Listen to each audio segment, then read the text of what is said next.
US-China tensions escalating over the electric vehicle sector, the strains on free trade.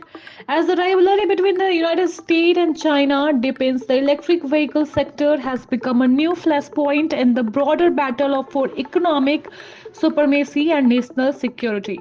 The clash of economic titans were driving the tension.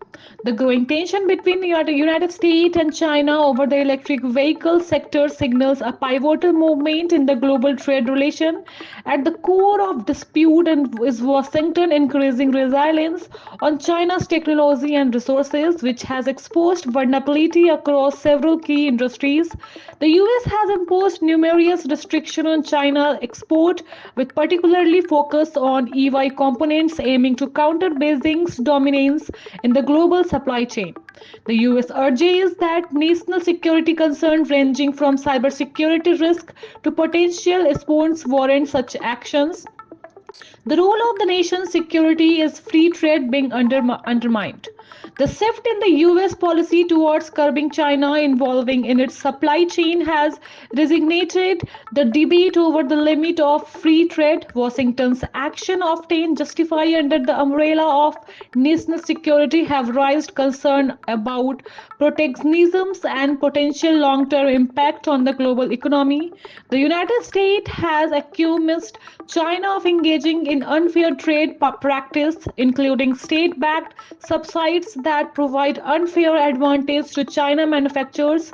These subsidies, criticized, argued, distort global competition and hinder the ability of other nations to compete on the level playing field.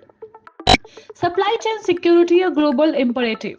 Beyond the US-China rivalry, the issue of supply chain security has emerged as a global concern, with China commanding such a significant share of market for critical minerals. The rest of the world is looking to diversify their sources. Washington has taken steps to ensure a steady supply of essential resources, invoking the Defense Productions Act to boost domestic productions of minerals vital for EV batteries. Furthermore, infrastructure investment like Lobito Corridor, which is set to establish an alternative export route for critical minerals from the Zambia and Democratic Republic of Congo, are individual indicative of global push to counterbalance China's influence. The geopolitical ramifications of this struggle are not limited to trade policies alone. The race to secure critical minerals and technological dominance is reshaping alliances as countries reposition themselves in the rapidly evolving global order. For the United States, reducing its dependency on China is not just about economics, it is a matter of maintaining strategic autonomy in the face of rising competition. For now, the electric vehicle sector has become a microcosm of the larger struggle between the two economic superpowers, each vying for influence and dominance in an increasingly divided world.